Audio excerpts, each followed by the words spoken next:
नमस्कार दोस्तों।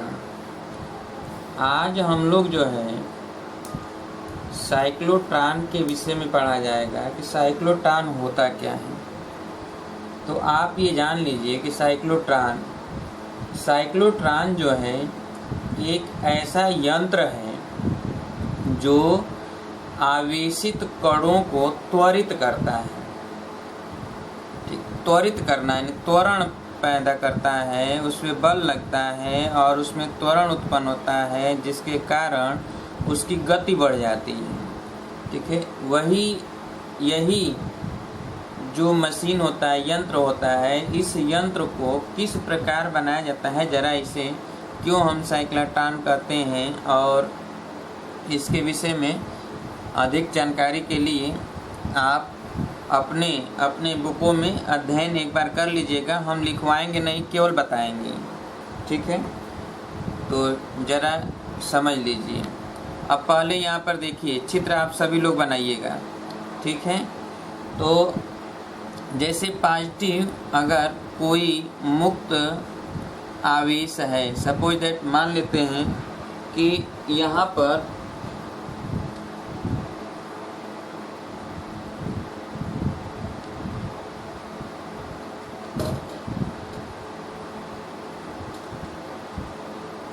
Suppose that मान लिया जाए कि कोई जो है यहाँ पर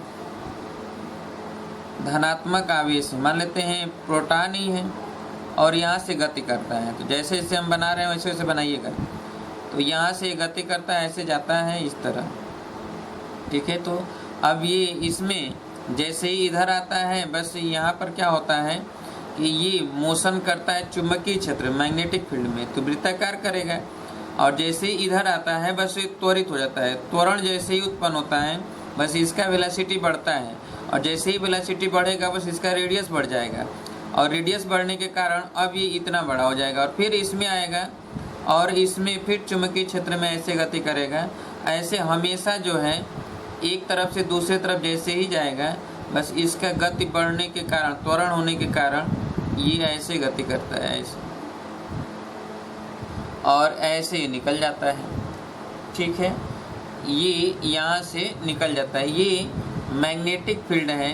अब यहाँ पर ये जो है इस चीज़ को ऐसे यहाँ से ऐसे बॉक्स बना देते हैं। ज़रा देखेंगे कि इसे जो है सपोज दैट ये भाग इधर एक जो है यहाँ से ऐसे लाएं और ये डी तक, और फिर ये दो भागों में बटा ये इधर है डी तक। ठीक है, ये ऐसे हो गया और ये ऐसे। बनाइए जरा, इतना बनाइए पहले।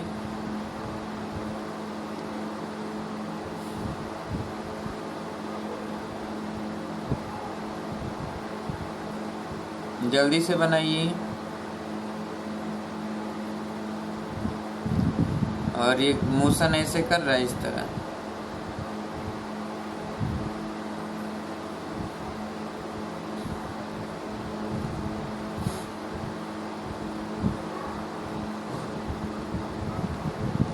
हो गया, बन गया।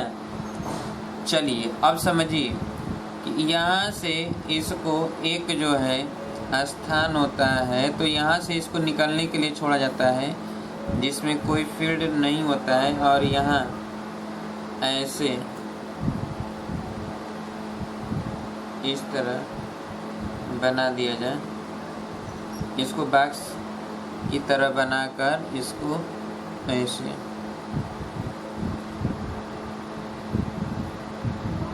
ठीक है, और इसमें मैग्नेटिक फील्ड के लिए इसे बिंदुदार दिखा दीजिए। ये मैग्नेटिक फील्ड है। बिंदुदार का मतलब हमने आपको बताया था कि तल के लंबवत ऊपर की ओर ये मैग्नेटिक फील्ड है। ऐसे बना दीजिए, ये बिंदु दर्शा रहा है मैग्नेटिक फील्ड को।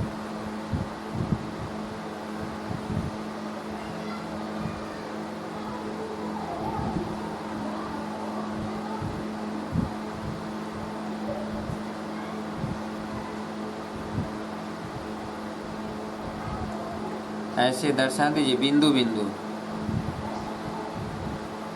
ठीक है,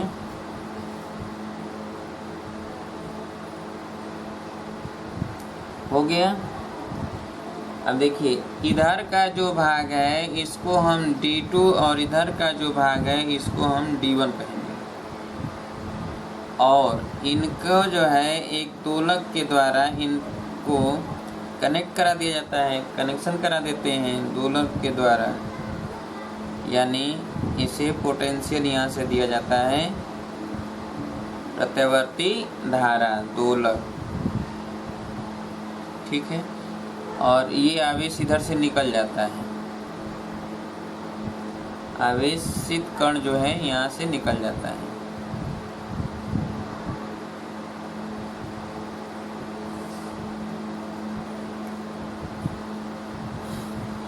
इसे जो है अब देखिए यहाँ पर जो ये स्थान है, ये स्थान इसके बीच, इसको कहा जाता है झिर्री, निर्गम झिर्री,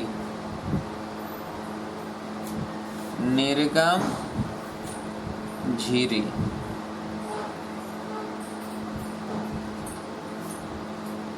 ठीक है, और यहाँ पर जहाँ ये आता है ये बॉक्स, यहाँ पर एक पट्टिका लगा होता है, पट्टिका, ऐसे पट्टिका लगा होता है इस तरह, इसको कहा जाता है विक्षेप पट्टिका, इसे कहा जाता है विक्षेप पट्टिका, इसे विक्षेप पट्टिका कहा जाता है। और यहाँ जो ये बिंदु बिंदु है इसको हमने बताया क्या है, ये चुंबकीय क्षेत्र है, चुंबकीय क्षेत्र। ठीक है, जो तल के लंबवत ऊपर की ओर है। अब यहाँ पर समझ लीजिए अच्छी तरह से कि जब ये मुक्त प्रोटॉन जो है या धनावेशित कण मैग्नेटिक फील्ड में होता है तो यह वृत्ताकार पथ पर गति करता है, और जैसे ही एक ये D2 से D1 में जैसे ही प्रवेश करेगा, बस यहाँ पर वैद्युत क्षेत्र के कारण जो है वह त्वरित हो जाता है, और त्वरित होने के कारण इसकी गतिज ऊर्जा में वृद्धि हो जाती है, और गतिज ऊर्जा में वृद्धि होने के कारण ये त्रिज्या बढ़ जाता है। त्रिज्या बढ़ने के कारण अब ये इधर से आएगा और फिर यहाँ पर पहुँचेगा। फिर जब इस D1 से D2 में आएगा तो फिर यहाँ पर भी इसके क्या हो जाएंगे, ऊर्जा बढ़ जाएगी, और जब इसकी ऊर्जा बढ़ जाएगी वैद्युत क्षेत्र के कारण, तो अब इसकी भी रेडियस बढ़ जाएगा, और जैसे ही रेडियस बढ़ेगा तो अब ये दूर आ जाएगा। फिर अब यहाँ से जैसे ही इसमें प्रवेश करेगा, फिर वैद्युत क्षेत्र के कारण यहाँ पर इसकी भी त्रिज्या फिर बढ़ जाएगी, क्योंकि ऊर्जा बढ़ेगा, त्वरित हो जाएगा, त्वरित होने के कारण जो है ऊर्जा बढ़ेगा, और ऊर्जा बढ़ेगा बस ये गति, यही काम ये बार बार होता रहता है। क्लियर है? अब यहाँ पर इसी की वजह से यह प्रोटॉन जो है यहाँ से निकल जाता है, निर्गम झिर्री से होते हुए निकल जाता है। इसे हम D1 कहते हैं, यहाँ D2 कहते हैं। ये दोलक है जहाँ से हम इसको करंट देते हैं। क्लियर है? अब जो इसमें वैद्युत क्षेत्र बढ़ता है उसके लिए अब ध्यान समझेंगे हम, जो ये इसमें ये रेडियस है, तो रेडियस की वजह से इसमें गति करेगा एक वृत्तीय गति में चुंबकीय क्षेत्र की वजह से। अब जब चुंबकीय क्षेत्र से की वजह से गति करेगा तो एक चक्कर कंप्लीट करने में कोई ना कोई एक निश्चित समय लगता होगा। तो हाफ सर्किल जाने में अगर हम देखें कि जो T होता है, T, यह जो T होगा, यहाँ पर जो T होगा समय, यह समय T के लिए, जैसा कि आप सभी जानते हैं कि V R और B में जो रिलेशन हम लोगों ने ज्ञात किया था पिछले दिनों, आपने पढ़ा था कि हाफ mv² या जो mv²/r, हमने पढ़ा था ना, mv²/r, यह अभिकेंद्र बल लगता है। यह जो है इस पर लगने वाला QVB के बराबर होता है, ये हम लोगों ने पढ़ा था। अब यहीं से हम लोगों ने ये भी पढ़ा था कि r की वैल्यू यहाँ से स्क्वायर हट जाए तो v हट जाएगा। तो r की वैल्यू हम लोगों ने पढ़ा था, जो रेडियस था वह कि m into V upon Q B, यही आपने पढ़ा था, क्यों? यही तो हम लोग पढ़े थे। अब देखिए यहाँ पर ये है क्या कि जो रेडियस है इसके वजह से, अब जरा देखिए कि v बराबर यहाँ से अगर हम निकालें तो यही r बराबर v बराबर r ओमेगा होता है। तो यहाँ पर m into R into omega upon Q B, यही होगा। r से r कट जाएगा तो यहाँ 1 हो जाएगा। इसका मतलब ओमेगा बराबर हो जाएगा, ये उधर ओमेगा यहीं रख दें तो क्यू बी ऊपर चला जाएगा, Q इंटू बी अपान m नीचे आ जाएगा, m हो जाएगा तो क्यू बी अपान m हो गया ओमेगा बराबर। अच्छा, ओमेगा बराबर क्या होता है? 2 पाई म्यू। अब 2 पाई म्यू बराबर क्यू बी अपान m। अब यहाँ से म्यू बराबर हो जाएगा Q इंटू बी अपान 2 पाई m। ये रिलेशन हुआ। ये म्यू है जो आवृत्ति कहलाता है। क्या कहलाता है? आवृत्ति। ठीक है। अब यह जो आवृत्ति है, आवृत्ति, यह आवृत्ति में क्यू बी अपान 2 पाई m, जरा आप समझिएगा कि इसे जो है हम लोग म्यू सी से डिनोट करेंगे। किससे डिनोट करेंगे? म्यू सी से। अब आपको पता है कि जो टी होता है आवर्तकाल होता है, आवर्तकाल, वह जो है टी होता है और टी बराबर 1 अपान म्यू सी, टी बराबर 1 अपान म्यू सी। तो टी बराबर, इसी को पलट दें तो ये हो जाएगा 2 pi m upon Q B हो जाएगा ना। टी बराबर 2 pi m upon Q B. Clear है? अब हम देखेंगे कि हमें पता है कि यहाँ से म्यू सी, यहाँ से 1 अपान म्यू सी बराबर है क्या? क्यू बी अपान 2 पाई m। यही तो है ना, ये फ्रीक्वेंसी है, ये आवर्तकाल है, ये फ्रीक्वेंसी है। परंतु जब इसमें रहता है इस समय, तो ये आधे समय के लिए ही होता है। एक D1 और एक D2 है। इस D1 और D2 को, जो ये D1 और D2 है, इसे हम लोग डीज कहते हैं। क्या बोलते हैं? डीज। इसे डीज बोलते हैं, D1। तो इसमें 2 डीज होता है, जो ये बर्तन होता है वो 2 डीज होता है। एक डीज ये D1 इधर है और ये D1 डीज है इसके लिए, और ये D2 डीज इधर है दूसरे डीज के लिए। ठीक है, जो कि इसमें देखा जा रहा है। अब यहाँ पर हम समझेंगे कि जो हमें पता है कि V होता है, तो आपने देखा कि यहाँ पर V अगर हम निकालते तो ये क्या होता है? Q B R upon m। तो चूंकि हमें V अगर निकाला जाता है तो V बराबर हो जाता है क्या?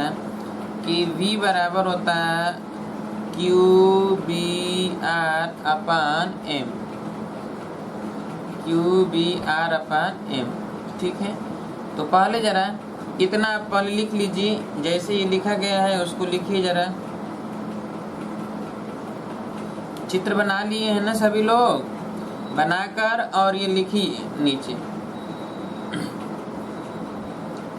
पढ़ लीजिएगा। ये चित्र में हमने बता दिया कि क्या है। ये डी जो है ये आवेशित कण है, जो प्रोटॉन है, कैसे कैसे कार्य करता है वो सब हमने समझा दिया आप लोगों को। कि इसमें जैसे ही मैग्नेटिक फील्ड में आता है तो ये लंबवत कार्य करने लगता है, और जो वैद्युत क्षेत्र और चुंबकीय क्षेत्र होता है वह दोनों एक दूसरे के लंबवत होते हैं। वैद्युत क्षेत्र और चुंबकीय क्षेत्र दोनों ही एक दूसरे के लंबवत होते हैं।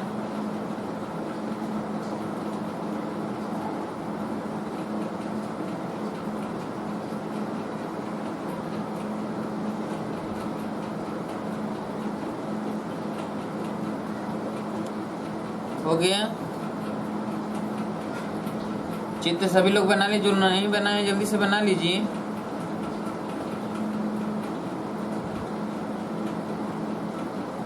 जिसमें आवेशों को त्वरित किया जाता है, ठीक है, अपने आवश्यकता अनुसार। अब ये होता क्या है कि इसमें जो है जब ये इस प्रकार हम लोग सेट करते हैं कि इसमें डी आकार के दो डीज होते हैं, एक होता है D1 और एक होता है D2, और इसमें जो है हम लोग जो ऊर्जा देते हैं वो चुंबकीय क्षेत्र और वैद्युत क्षेत्र दोनों के द्वारा देते हैं, और दोनों ही चुंबकीय क्षेत्र और वैद्युत क्षेत्र दोनों एक दूसरे के लंबवत होते हैं, एक दूसरे के लंबवत होते हैं, जिसे हम लोग जो है क्रासित क्षेत्र भी कहते हैं। इन्हें क्रासित क्षेत्र भी कहा जाता है। जो वैद्युत क्षेत्र और चुंबकीय क्षेत्र एक दूसरे के लंबवत होते हैं उन्हें क्रासित क्षेत्र भी कहा जाता है। दूसरी बात कि चुंबकीय क्षेत्र में आप जानते हैं कि कोई भी आवेश चुंबकीय क्षेत्र में वृत्ताकार पथ में गति करती है, वो भी कब? जब लंबवत प्रवेश करेगी तब। हालांकि जब वैद्युत क्षेत्र होता है तो वैद्युत क्षेत्र के कारण जो होता है इसमें आवेश त्वरित होता है, और जैसे ही आवेश त्वरित होता है तो त्वरण के कारण उसकी वेलोसिटी बढ़ने लगती है। अब वह वेलोसिटी जैसे ही बढ़ता है और वो मैग्नेटिक फील्ड के कारण वृत्ताकार पथ में गति करता है, और एक डीज से दूसरे डीज में जैसे ही प्रवेश करता है उसमें फिर से त्वरण उत्पन्न हो जाता है वैद्युत क्षेत्र के द्वारा। उसे वैद्युत क्षेत्र कार्य करने लगता है, और उसके कारण जो है तुरंत जो है वो त्वरित हो जाता है, और त्वरित होने के कारण होता क्या है कि उसकी वेलोसिटी बढ़ती है, जिससे उसकी वृत्ताकार पथ की त्रिज्या बढ़ जाती है, और त्रिज्या बढ़ने के कारण अब वो जो है अब त्रिज्या बड़ा हो जाएगा, तो फिर ये डीज को जैसे ही छोड़ेगा दूसरे डीज में आएगा। अब इसमें यहाँ तक तो कोई क्षेत्र है नहीं, और इसमें जैसे ही आता है पर तुरंत जो है वैद्युत क्षेत्र लगता है, और वैद्युत क्षेत्र के कारण जो है इस पर क्या होता है कि इसकी वेलोसिटी बढ़ जाती है, त्वरण बढ़ता है, और वेलोसिटी बढ़ती है, ऊर्जा इसको मिलता है, जिसके कारण जो है वेलोसिटी बढ़ती है, और वेलोसिटी बढ़ेगी तो इसका रेडियस बढ़ेगा, और रेडियस बढ़ेगा तो अब बड़ा हो जाएगा। ऐसे धीरे धीरे इसकी रेडियस क्या होता है, बार बार बढ़ता रहता है, और यहाँ से आता है, और ये जो निर्गम झिर्री है इसके दो माध्यम से ये आवेश जो है बाहर निकल जाता है, ठीक है। यही होता है साइक्लोट्रॉन, और इसका उपयोग हम लोग कहाँ करते हैं, तो इसका उपयोग जो है हॉस्पिटलों में आप देखे होंगे एक्सरे वगैरह कराया जाता है, अल्ट्रासाउंड वगैरह, तो उन सभी चीज़ों में जो है इसका उपयोग किया जाता है, जहाँ पर आवश्यकता अनुसार हम आवेशों को जो है त्वरित करते हैं वो उसमें हम सेट कर सकते हैं, ठीक है। अब यहाँ पर इसका इस्तेमाल हम वहाँ भी करते हैं जहाँ डोपिंग वगैरह करना होता है, वहाँ पर भी हम इस्तेमाल करते हैं, ठीक है। अब हमने यहाँ पर आवर्त काल निकाल लिया। इस आवर्त काल T, अब जो ये दोलक है, दोलक का मतलब है कि जो इसमें प्रत्यावर्ती धारा दिया जा रहा है उसका आवर्त दोलक, इसमें जो है विभवांतर विभव जो दिया जाएगा उसका भी आवृत्ति धारा का होता है, वह आवृत्ति और जो इसमें आवृत्ति है ये दोनों आवृत्ति अगर बराबर हो जाता है, जब बराबर होता है तभी जो है यह इसमें त्वरण ज़्यादा उत्पन्न होता है, ठीक है। अब जरा हम समझेंगे यहाँ पर कि जो गतिज ऊर्जा होता है उसके माध्यम से, और जो इसमें फ्रीक्वेंसी उसके माध्यम से जो वेलोसिटी है इसका ये भी बराबर हमने देखा कि ये Q/V/R/M। अब इसमें जो है हमें पता है कि जो काइनेटिक एनर्जी होता है वो तो ½ mv² होता है ना, ½ mv², ठीक है। और v के स्थान पर तो ये है ही, तो इसको अगर हम रख दें यहाँ पर इसी में, तो 1/2 m और v² कर दें तो ये हो जाएगा Q² v² इंटू R² अपन m²। स्क्वायर से m कट जाएगा तो ये हो जाएगा क्या कि k बराबर हो जाएगा Q² into v² into R² अपन 2m। क्या हो जाएगा 2m। क्लियर है। अब इसे हमें पता हो गया कि काइनेटिक एनर्जी इसका जो है गतिज ऊर्जा साइक्लोट्रॉन का, अब गतिज ऊर्जा आयनों की जो गतिज ऊर्जा होता है वो Q² v² R² अपन 2m के बराबर। क्लियर है। तो लिख लीजिए इसे के बराबर जो इसमें ऊर्जा उत्पन्न होता है उसके लिए,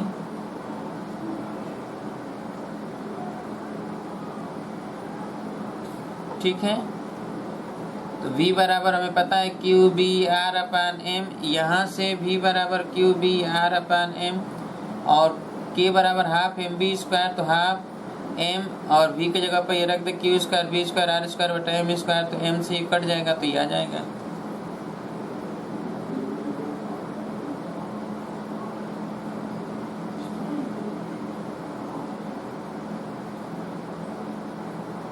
हो गया।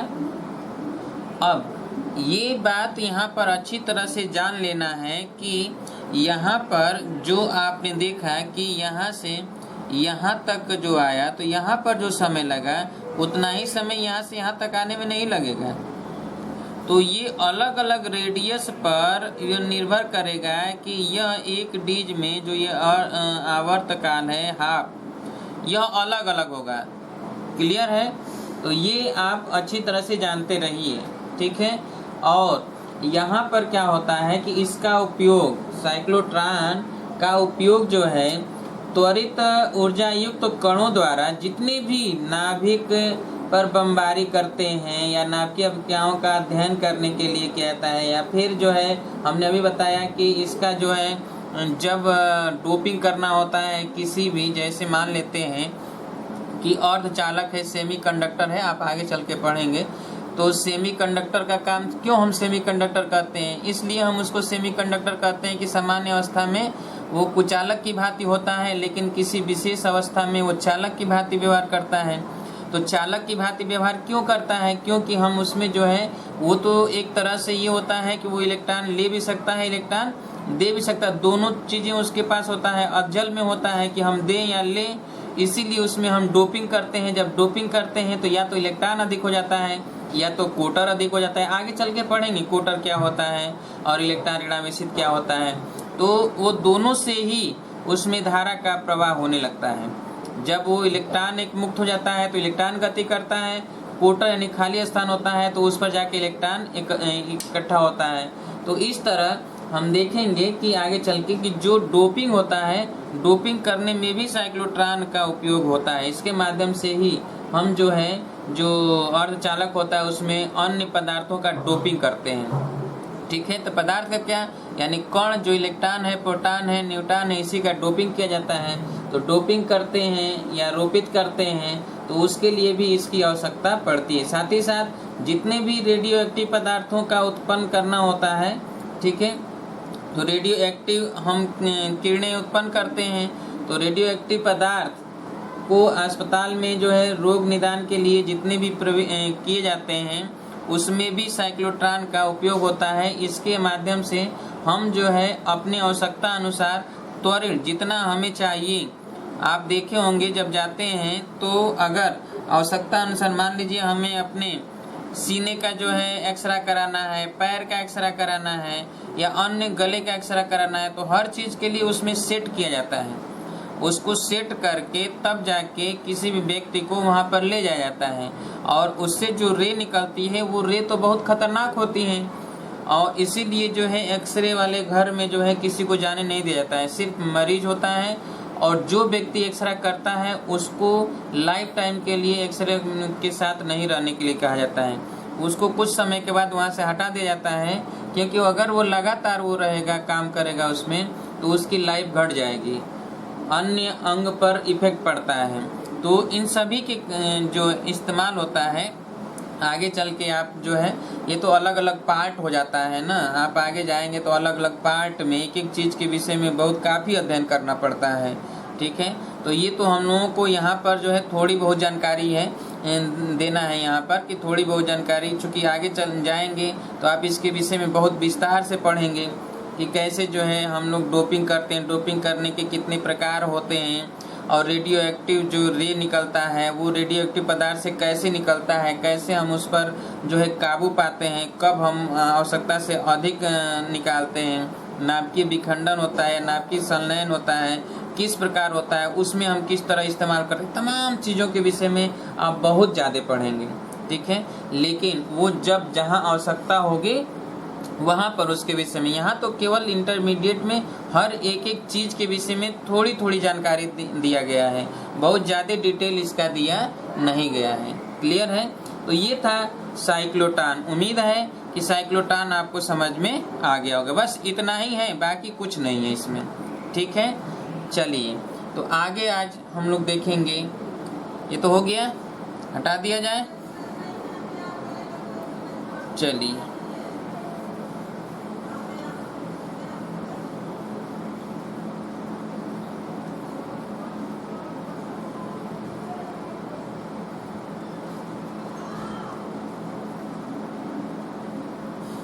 अब एम्पियर का नियम, धारा।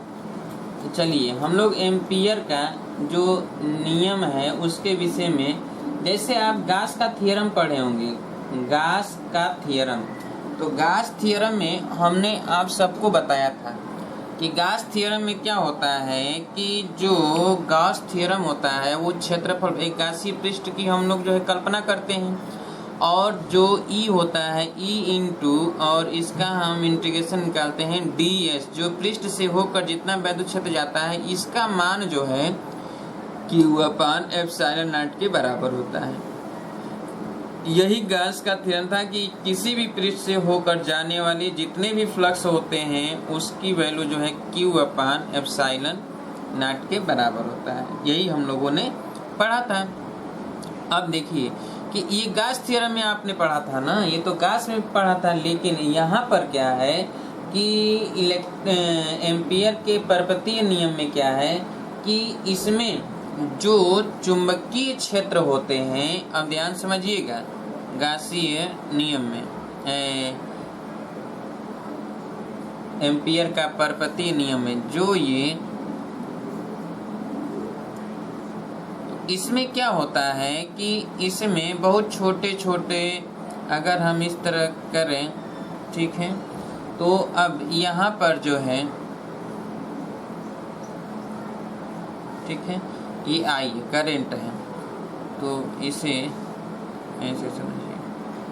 ठीक है, अब ये क्या है कि इसमें ये जो है कल्पना की गई एरिया है जिससे होकर ये करंट फ्लो हो रहा है, जिससे होकर ये करंट फ्लो हो रहा है। इसमें जो है जितने भी इससे स्पर्श रेखाएं खींची जाती हैं, स्पर्श रेखाएं हैं, वह जो है मान लिया जाए कि इसमें एक रेखा जो है DL, कोई भी रेखा DL पर अगर हम विचार करें तो चुंबकीय क्षेत्र जो है स्पर्श रेखा BT, चुंबकीय क्षेत्र टेंजेंट, ठीक है। तो आप जानते हैं कि स्पर्श रेखाएं जो है चुंबकीय क्षेत्र पर, चुंबकीय क्षेत्र जो होता है वो स्पर्श रेखाएं, चुंबकीय रेखाओं के पर जो है स्पर्श रेखा जाता है उसी की दिशा में होता है, ये तो हम लोग जानते ही हैं। इसे जो है DL लंबाई के गुणा करेंगे B के साथ, जो छोटी सी लंबाई DL है, ये DL जो है लंबाई है, उसके साथ अगर हम इसका B का गुणा कर दें, ठीक है, तो गुणा करेंगे तो यह जो है जो पता होगा वो उसके माध्यम से उतने में चुंबकीय क्षेत्र कितना है ये पता चलेगा, और उस छोटे छोटे भागों को हम जोड़ दें तो हमें पता चल जाएगा पूरा का पूरा, जो जितना भी संयोजित करेंगे वह सीमा पता चल जाएगा कि उसकी कुल सीमा कितनी है। और उसे निकालने के लिए हम क्या करेंगे कि B, जैसे B में गुणा करेंगे तो छोटे के लिए पता चलेगा ना, और सब छोटे छोटे निकाल कर और इसमें हम जोड़ दें, तो ये जो जोड़ेंगे यह पूरा जो निकलेगा यह जो है μ0 × I के बराबर होता है। यही है एम्पियर का परिपथीय नियम, ठीक है, कि पूरा का पूरा जो चुंबकीय फील्ड होता है, चुंबकीय फ्लक्स होता है, वह जो है बहने वाली धारा तथा μ0 के गुणनफल के बराबर होता है। μ0 और धारा के गुणनफल के बराबर होता है। अब जरा ध्यान समझिएगा, अगर सपोज दैट मान लिया जाए कि यह जो है काफ़ी एक इनफाइनाइट लंबाई का तार में अगर हम धारा प्रवाहित कराते हैं क्या I, तो मान लिया जाए कि काल्पनिक जो पृष्ठ है, लंबाई है, वो काल्पनिक r दूरी पर अगर मान लिया जाए कि इससे r दूरी पर, तो r दूरी पर काल्पनिक ये सर्किल हम बनाएंगे। तो काल्पनिक जो लंबाई होगा वो ऐसे, तो यहाँ पर r दूरी पर अगर है, ठीक है, कितनी दूरी पर, r दूरी पर, तो यहाँ पर b इंटू dl हो जाएगा, ऐसे b इंटू dl बराबर म्यू इंटू आई। तो अब जरा समझिए, ये जो होता है वो लगाया जाता है, किसके लिए लगाया जाता है, वृत्त के लिए लगाया जाता है, एक सर्किल के लिए, एक चक्कर घूमने के लिए ये लगाया जाता है इंटीग्रेशन में। तो b तो एक कांस्टेंट है, ये तो हट जाएगा। dl का मतलब है कि ये पूरी लंबाई, अर्थात ये पूरी लंबाई, तो ये लंबाई क्या हो जाएगा, ये परिधि होगा, और परिधि कितना होगा 2πr, क्योंकि ये r है, r दूरी पर है, तो यह जो होगा 2πr हो जाएगा बराबर म्यू नॉट इंटू आई। तो आप देखिए कि b बराबर हो जाएगा mu naught upon 2π into I upon r। आप जानते हैं कि यही निकाला जाता है किसमें, कि इनफाइनाइट लंबाई वाले जो तार होता है उससे r दूरी पर जब आपने चुंबकीय क्षेत्र निकाला था b, तो वो तो यही आया था ना, कि mu naught upon 2π into I अपान क्या आया था, r आया था, ठीक है। और एक वृत्त के केंद्र पर, एक लूप के केंद्र पर जो मैग्नेटिक फील्ड आया था, तो लूप के केंद्र पर कितना आया था, तो लूप के केंद्र पर, तो लूप के केंद्र पर जो आया था म्यू नॉट अपान 2 अपान r, यानी यहाँ पर नीचे पाई नहीं था, परंतु यहाँ पे क्या था, पाई। क्लियर है। तो यह जो है इनफाइनाइट लंबाई के कारण जो मैग्नेटिक फील्ड उत्पन्न होता है, हम इसी के माध्यम से निकाल लेते हैं। क्लियर। अब यह जो है ध्यान रखेंगे कि जो यह म्यू नॉट अपान 2πr ये चुंबकीय क्षेत्र पता चला है, इसी तरह आप जो है किसी का भी चुंबकीय क्षेत्र निकाल सकते हैं धारा परिपतीय नियम के माध्यम से। तो धारा परिपतीय नियम क्या कहता है, धारा परिपतीय नियम ये कहता है कि चुंबकीय क्षेत्र, ठीक है, किसी भी बिंदु पर चुंबकीय क्षेत्र छोटी सी लंबाई का अगर लिया जाए, तो छोटी सी लंबाई से होकर जाने वाली स्पर्श रेखाओं के गुणनफल या चुंबकीय क्षेत्र का गुणनफल जो होता है वह चुंबकशीलता और धारा के गुणनफल के बराबर होता है। चुंबकशीलता और धारा के गुणनफल के बराबर होता है, यही होता है परिपथीय नियम। यही क्या होता है, परिपथीय नियम होता है। तो इसे लिख लीजिए, धारा परिपथीय नियम, धारा परिपथीय नियम, एम्पियर का परिपथीय नियम, एम्पियर का परिपथीय नियम।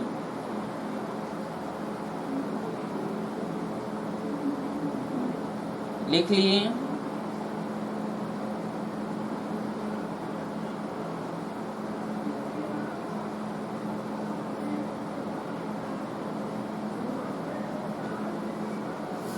इसमें लिखिए, इस नियम के अनुसार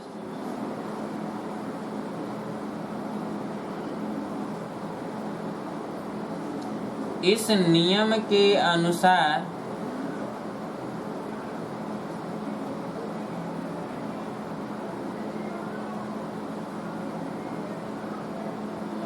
इस नियम के अनुसार किसी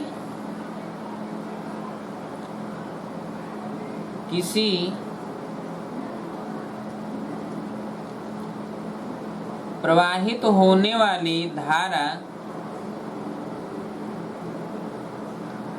किसी प्रवाहित होने वाली धारा के कारण जो चुंबकीय क्षेत्र उत्पन्न होता है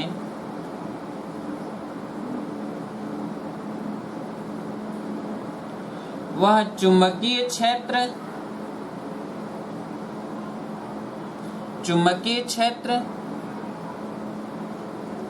के स्पर्श रेखीय घटक, चुंबकीय क्षेत्र के स्पर्श रेखीय घटक बीटी, स्पर्श रेखीय घटक बीटी तथा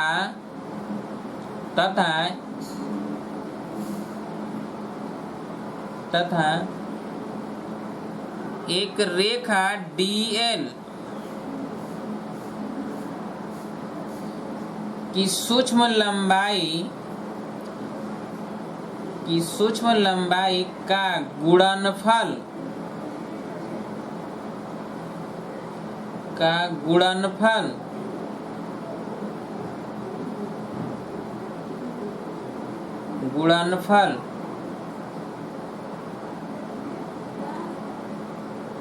के छोटे छोटे भागों को समाकलित करने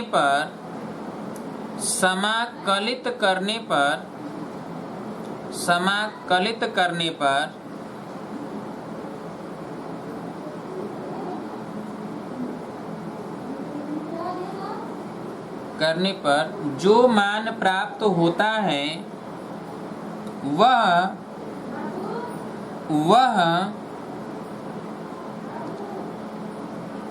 चुंबकशीलता म्यू नॉट तथा उसमें प्रवाहित होने वाली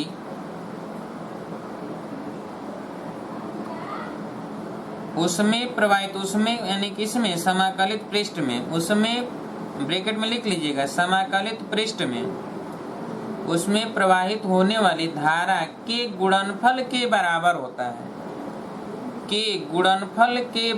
होता है। इसे ही एम्पीयर का परिपथीय नियम कहते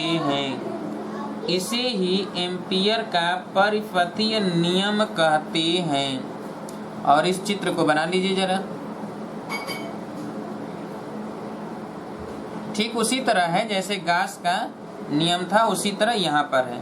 वहाँ पर हम लोग क्या लिखते थे, E/ds लिखते थे और सर्किल में वो काल्पनिक की गई पृष्ठीय क्षेत्र करते थे। लेकिन यहाँ पर E/ds न लिखकर क्या लिखना है, B/dl, यानी ये लंबाई लिखना है, परिधि, क्षेत्रफल नहीं। यहाँ पर केवल लेंथ लिखना है। ठीक है, तो लिख लीजिए, ऐसे बनाइए, B/dl बराबर म्यू नॉट इंटू आई, यही होता है। हो गया, ये लिख लिए, B/dl म्यू नॉट इंटू आई। अब नीचे लिखिए लाइन छोड़कर, यदि इनफाइनाइट लंबाई वाले तार में आई धारा प्रवाहित होता हो, इनफाइनाइट लंबाई वाले सरल रेखीय तार में आई धारा प्रवाहित होता हो तो तार से r दूरी पर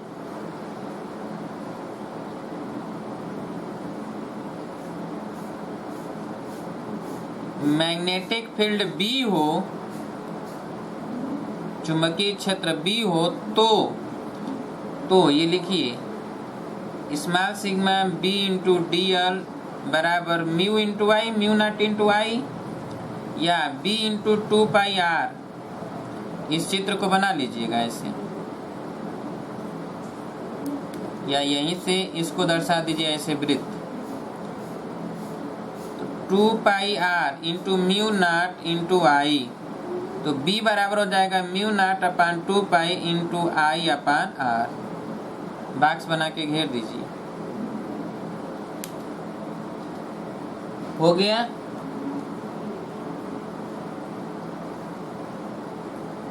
इस तरह आप चुंबकीय क्षेत्र निकाल सकते हैं। ठीक है, अब इसके लिए जो है कुछ चीजें, क्या क्या कंडीशन है जरा सुन लीजिए। इसमें यह त्रिज्या के जो है r त्रिज्या के वृत्त के प्रत्येक बिंदु पर क्षेत्र का परिमाण समान है। ठीक है, और हम ये भी कह सकते हैं कि बेलनाकार सममिति है जो क्षेत्र सामान्यतः 3 निर्देशांकों पर निर्भर कर सकता है।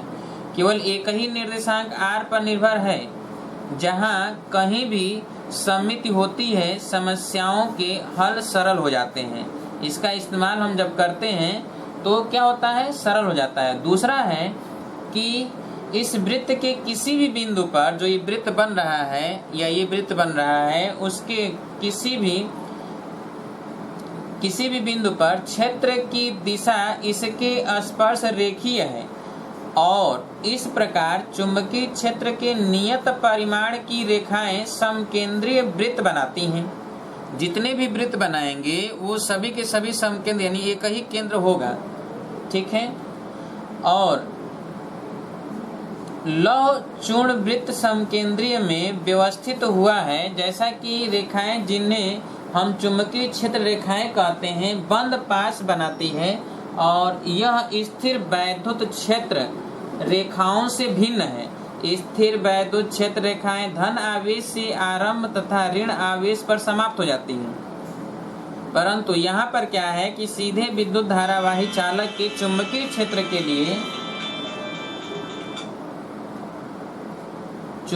क्षेत्र के लिए व्यंजक जो है अस्टवार्ड प्रयोग का सैद्धांतिक स्पष्टीकरण करता है।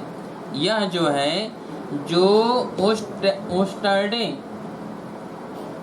प्रयोग का सैद्धांतिक स्पष्टीकरण करता है ये, ठीक है। तीसरा है कि एक अन्य ध्यान देने योग्य रोचक बात यह है कि यद्यपि तार अनंत लंबाई का है तो शून्योत्तर दूरी पर इसके कारण चुंबकीय क्षेत्र अनंत नहीं है। यह केवल तार के अत्यधिक पास आने पर विस्फोटित होता है। यह क्षेत्र विद्युत धारा के अनुकरणपाती है तथा विद्युत धारा स्रोत से दूरी के व्युत्क्रमणपाती है। याद रखिएगा, इसमें जो है स्रोत से व्युत्क्रमणपाती है और विद्युत धारा के क्या है, अनुक्रमानुपाती है। लंबे तार के कारण उत्पन्न चुंबकीय क्षेत्र की दिशा को निर्धारित करने का एक सरल नियम है। इस नियम को दक्षिण हस्त नियम कहते हैं। यह इस प्रकार है कि तार को अपने दाएं हाथ में इस प्रकार पकड़िए, जैसे ऐसे है और दाएं हाथ में हमने ऐसे पकड़ा, इस तरह हमने पकड़ा, ठीक है। तो जब इस तरह हम पकड़ते हैं, इस प्रकार पकड़ते हैं दाएं हाथ से कि अपना तना हुआ अंगूठा विद्युत धारा की दिशा की ओर संकेत करे, तब आपकी उंगलियों में मुड़ने की दिशा चुंबकीय क्षेत्र की दिशा में होंगी। यानी जो ये है ये धारा को दिखाएगा, तो जो ऐसे मुड़ा है ये चुंबकीय क्षेत्र को दर्शाएगा। क्लियर है? ऐसे आप पकड़ेंगे तो ये चुंबकीय क्षेत्र को दर्शाएगा, तो ये किसको दर्शाएगा? धारा को। इसी नियम पर यह काम करता है। क्लियर है? आई बात समझ में सभी लोगों को? अब अभी हमने कहा कि इसमें जो है B चुंबकीय क्षेत्र जो B है वह B, देखिए यहाँ पर ये कांस्टेंट है, ये कांस्टेंट है। अगर धारा I है, R है, तो हम ये कह सकते हैं ना कि B प्रोपोर्शनल I। यही कहा गया कि धारा के समानुपाती और जो ये दूरी है यह 1/R यानी व्युत्क्रमानुपाती है। दूरी के क्या है? व्युत्क्रमानुपाती। क्लियर है? इसके बाद हम अब आपके इस चैप्टर के न्यूमेरिकलों को सॉल्व करेंगे, लेकिन अभी इसमें बचा हुआ है गैल्वेनोमीटर और विद्युत धारा पास पर बलाघूर्ण और चुंबकीय द्विध्रुव। तो चलिए हम लोग देख लेते हैं चुंबकीय द्विध्रुव किस पर कार्य करता है, जरा इसको भी समझ लेते हैं अच्छी तरह से। तो आइए देखा जाए।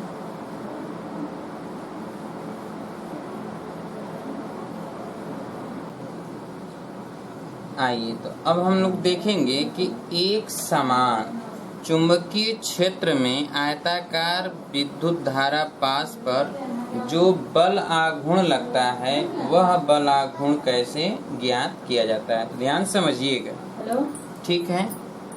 कि यहाँ पर जैसे दो मैग्नेटिक फील्ड, मैग्नेटिज, एक जैसा कि आप जानते हैं चुंबक में दो पोल होता है, नॉर्थ पोल और साउथ पोल। तो होता क्या है कि एक जो है पोल इधर रख देते हैं, समझिए, एक जो है इधर पोल हम रख देते हैं और एक इधर,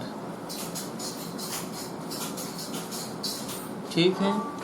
इधर N है और इधर S है।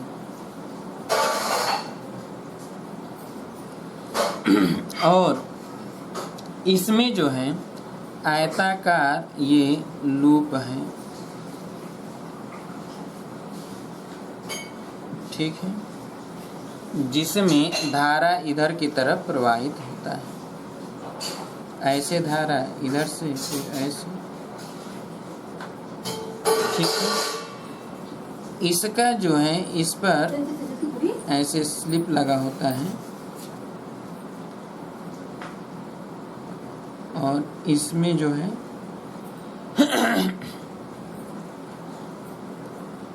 इसमें करंट फ्लो कराते हैं, इसके माध्यम से इस पे स्लिप करता है और ये जो है लूप है। तो इसमें जब धारा प्रवाहित होता है तो समझिएगा, जब ये नामकरण कर देते हैं A, यहाँ पर B, यहाँ पर C, यहाँ पर D, ठीक है। तो जरा देखिए AD जो मैग्नेटिक फील्ड होगा, चुंबकीय क्षेत्र होगा, तो आप जानते हैं कि नॉर्थ से निकलकर साउथ, साउथ से नॉर्थ, यानी इधर से इधर या तो इधर, यानी या तो इधर या तो इधर दिशा है चुंबकीय क्षेत्र का। तो आप जानते हैं कि चुंबक में जो होता है नॉर्थ और साउथ पोल होता है, तो नॉर्थ पोल से निकलकर साउथ पोल में वो एंट्री कर जाता है, तो समाप्त नहीं होता है, ठीक है। तो इधर साउथ से नॉर्थ की तरफ आता है, इसमें साउथ से नॉर्थ की तरफ, तो चुंबकीय क्षेत्र इधर से इधर, इधर से इधर, यानी डायरेक्ट इधर है, ठीक है। अब देखिए चुंबकीय क्षेत्र इधर ही है और इधर की तरफ धारा प्रवाहित हो, यानी धारा I और चुंबकीय क्षेत्र के बीच का कोण अगर थीटा 0 हो जाए तो इसके कारण लगने वाला फोर्स जो होगा IBL sin 0 बराबर ये IBL sin 0 का मान 0, इसका मतलब हो जाएगा कि ये तो 0 हो जाएगा F। दूसरा, अगर ये विपरीत है, जैसे चुंबकीय क्षेत्र इधर की तरफ, धारा इधर की तरफ बहे, तो थीटा 80 डिग्री 180 डिग्री हो जाएगा। उस कंडीशन में I और B के बीच में थीटा 180 डिग्री, तो I into B into L into sine 180 degree, और साइन 180 डिग्री करेंगे तो इस समय भी लगने वाला फोर्स क्या होगा, F 0 हो जाएगा। यानी जो ये AD है और ये BC है, इसके कारण ये चुंबकीय क्षेत्र में जो धारा बह रहा है, धारा बहने के कारण चुंबकीय क्षेत्र में जो बल लगेगा वो क्या लगेगा, 0 लगेगा। किसके किसके कारण, AD और BC के कारण। परंतु अब आप देखिए कि AB धारा के कारण, AB, तो AB आप ये लिखेंगे कि AD व BC के कारण, AD व BC के कारण, AD व BC के कारण, ठीक है। AD व BC पर लिखें, AD व BC पर धारा के कारण, धारा के कारण, ठीक है, बल 0 होगा। बल क्या होगा, 0, तो बल 0 लगेगा। क्लियर। अब देखिए क्यों, तो अब ये समझ में आ गया कि इस पर तो बल 0 होगा, क्योंकि थीटा या तो 180 डिग्री होगा या तो 0 डिग्री होगा, ठीक है। क्योंकि यहीं पर लिख देते हैं, क्योंकि धारा I व B के बीच कोण AD में जो धारा प्रवाहित हो रहा है उसके कारण 0 डिग्री, AD में 0 डिग्री व BC में 180 डिग्री, BC में 180 डिग्री, 180 अंश है, ठीक है। अब AB में जो बल लगेगा, AB में धारा I के कारण AB पर लगने वाला बल अगर F1 है, तो जरा देखिए कि यहाँ पे धारा इधर की तरफ बह रहा है, ठीक है, और चुंबकीय क्षेत्र इधर की तरफ है, चुंबकीय क्षेत्र इधर की तरफ और धारा इधर की तरफ। तो अब आप देखिए कि चुंबकीय क्षेत्र और धारा, तो चुंबकीय क्षेत्र इधर की तरफ और धारा इधर की तरफ, ठीक है। तो अगर ये ऐसे होता है, इस तरह ऐसे होता है, तो धारा इधर की तरफ, चुंबकीय क्षेत्र इधर की तरफ, तो बल ऊपर की तरफ लगेगा। ध्यान समझिए, बल किधर की तरफ लगेगा, तो बल जो है AB में लंबवत जो बल कार्य करेगा AB धारा में, ठीक है, तो वह जो है AB के कारण बल ऊपर की तरफ लगेगा। AB के कारण बल किधर की तरफ, ऊपर की तरफ। चुंबकीय क्षेत्र अगर ऐसे है, यहाँ B से S से N की तरफ है और धारा इधर की तरफ है, ठीक है, तो जो चुंबकीय क्षेत्र लगेगा वह बल जो लगेगा अंगूठा की तरफ बल लगता है। तो सॉरी, फ्लेमिंग के बाएं हाथ के नियम के अनुसार ये ऐसे है कि चुंबकीय क्षेत्र इधर की तरफ और धारा इधर, देखिए ऐसे इस तरफ, फ्लेमिंग के बाएं हाथ के नियम के अनुसार, यानी बाएं हाथ के अनुसार चुंबकीय क्षेत्र इधर, धारा इधर, तो बल नीचे की तरफ लगेगा अंगूठा की तरफ। बाएं हाथ के, फ्लेमिंग के बाएं हाथ के नियम के अनुसार बल किधर की तरफ लगेगा, नीचे की तरफ। जो F1 बल होगा वह जो है नीचे की तरफ होगा, F1 बल, और ये दोनों सभी 90 डिग्री पर है, तो I और ये B मान लेते हैं, चाहे A मान लेते हैं, तो यहाँ पर I, ये B है और ये A है, तो I इंटू B हो जाएगा, इंटू साइन 90 अंश, तो ये हो जाएगा I B कैपिटल B, ये F1, और यह नीचे की ओर होगा। किधर की ओर होगा, नीचे की ओर होगा, ठीक है। अब देखिए इसमें धारा इधर की तरफ है, धारा इसमें इधर की तरफ, तो ऐसे ये फ्लेमिंग के बाएं हाथ के नियम के अनुसार धारा इधर, ठीक है, तो चुंबकीय क्षेत्र इधर है और धारा इधर है। तो देखिए ये ऐसे था, तो अभी इधर की तरफ ऐसे, तो चुंबकीय क्षेत्र देखिए धारा इधर की तरफ प्रवाहित हो रहा है, धारा इधर, तो धारा इधर, और चुंबकीय क्षेत्र इधर, तो ऐसे इधर। तो अगर ये ऐसे हम ले लेते हैं तो आप देखिए कि ये अंगूठा ऊपर की तरफ है, यानी बल ऊपर की तरफ लगेगा, अर्थात जो BC पर बल लगेगा, CD पर जो बल लगेगा, CD पर बल F2 जो आएगा, F2 वह ऊपर की ओर होगा। किधर की ओर होगा, ऊपर की ओर, ठीक है, ऊपर की ओर, ठीक है। अब देखिए कि अब इसमें जो है बल ऊपर की ओर होगा, तो यह F2 बराबर हो जाएगा ये भी साइन 90 अंश हो जाएगा, लेकिन ऊपर की तरफ होगा, तो ये F2 बराबर हो जाएगा IBB,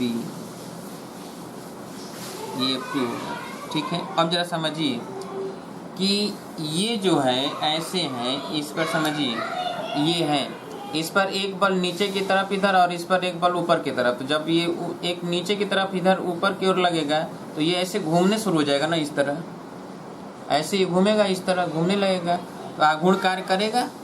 बल युग्म जिसे हम लोग कहते हैं, बल युग्म, चूंकि दोनों बल बराबर हैं, दोनों ही बल बराबर और विपरीत दिशा में है, तो नेट बल तो इस पर शून्य लगेगा। नेट बल क्या होगा, शून्य इस पर कार्य करेगा, लेकिन इन बलों के कारण इसमें बल आघूर्ण कार्य करेगा और वो इसको घुमाएगा। इसको क्या करेगा, ये घुमाएगा, इसे घुमाएगा। इसी पर बना है मोटर, इसी पर मोटर बना है। याद रखिएगा कि एक मैग्नेटिक यहाँ पे होता है, मोटर के अंदर देखेंगे तो मैग्नेट लगाया जाता है, ठीक है। डीसी मोटर अगर खोलेंगे तो उसमें मैग्नेट होता है, एक मैग्नेट इधर, एक मैग्नेट इधर, और ये जो है अगर लूप बनाया गया है तो ये लूप जो है रोटर पे होता है और उसको क्या करता है, घुमाता है। जब ये घूमेगा तो जाहिर सी बात है कि रोटर घूमेगा, और इसमें जो है धुरा लगा होता है, ये स्लिप होता है, जो यहाँ पर दिखाया जाता है ये स्लिप कहलाता है। ये स्लिप जो है कनेक्शन देने के लिए होता है, ये कनेक्ट कराया जाता है, तो ये सरकता रहता है, तो कभी छोड़ता है कभी पकड़ता है, ऐसे होता है। छोड़ता पकड़ता इसलिए है, जब पकड़ेगा तो घूमेगा और कुछ जगहों पर छोड़ देगा, पूरी की पूरी तरह से कंडक्टर नहीं होता है, घूमता रहता है, ठीक है। अब हम देखेंगे कि यहाँ आगे चल के जब अगर आप सपोज दैट इंजीनियरिंग की तैयारी करते हैं तो उसमें आप जाएंगे तो मोटर के विषय में पूरी चीज़ पढ़ेंगे जो इसी पर आधारित होता है। अगर इसका ज्ञान नहीं रहेगा तो आप वहाँ तनिक भी नहीं जान पाएंगे कि ये हो क्या रहा है, कैसे घूम रहा है। ये सभी फ्लेमिंग के बाएं हाथ के नियम के अनुसार हमने बता दिया कि एक नीचे की तरफ लग रहा है, एक ऊपर की तरफ लग रहा है, तो इसका मतलब है कि ऐसे घूमेगा, इस तरह ये घूम रहा है, ठीक है। तो ये F2 IBB। अब दोनों के जो बीच, अब जरा देखिए कि ये धुरा है, ये धुरा है, ठीक है, ये धुरा है और इसी के परितः यह घूम रहा है, ऐसे इस तरह ये घूम रहा है, ये नीचे से ऊपर की तरफ ये घूम रहा है। ठीक है, तो यहाँ से जो ये बल लग रहा है, ये पूरा दूरी जो यहाँ से यहाँ तक की दूरी है वो तो a है, तो इधर यहाँ से यहाँ तक की दूरी a/2 है। ये क्या है? a/2। जरा देखिए कि जो ये दूरी है, ये दूरी है, यह दूरी जो है यहाँ से यहाँ तक की जो दूरी है ये a/2 है। ठीक है, तो ये इसमें जो है ये ऊपर की तरफ बल लग रहा है और इसमें ये नीचे की तरफ, यहाँ पर ये नीचे की तरफ बल लग रहा है और यहाँ पर इसको ऊपर की तरफ बल लगा रहा है। तो इसी पर जो हम देखेंगे कि ऐसे इस तरह है बल लग रहा है इधर, और यहाँ से इधर ये a/2 है और इधर इससे नीचे जो है a/2 है। ये नीचे की तरफ है, ऊपर की तरफ है। तो अगर टोटल हम बलाघूर्ण निकालेंगे तो बलाघूर्ण टाव जो होता है वो तो आप जानते हैं ना कि बल गुणे जो दूरी होता है, अक्ष से दूरी, तो F1 इंटू a/2 और प्लस F2 इंटू a/2, दोनों का दिशा तो जो है एक ही तरफ है, a/2। अब देखिए F1 और F2 के मान ये रख देंगे, तो ये F1 के जगह पर रखेंगे तो क्या आएगा? IB इंटू a/2 और यहाँ पर IB इंटू b और a/2। अब यहाँ पर क्या हो जाएगा? इसको अगर हम जोड़ दें, यहाँ पर हम लिखते हैं टाव बराबर, तो ये क्या हो जाएगा? I capital B into small b और इंटू a हो जाएगा। और b इंटू a जो होगा, b इंटू a, जैसे आयत है ना, ये लंबाई है, ये b है। अब आप समझिए जरा कि इसमें जो है यह जो लंबाई है यहाँ से यहाँ तक जो ये लंबाई है ये b है, और जो यहाँ से यहाँ तक जो ये देख रहे हैं कि ये लंबाई जो है ये a है। तो आयत का जो क्षेत्रफल होगा a, वो तो a इंटू b होगा। तो जो ये b इंटू a है ये तो क्षेत्रफल हो गया। तो हम यहाँ पर टाव के स्थान पर लिख सकते हैं I into b into a। तो इसी को लिख सकते हैं I into a into b।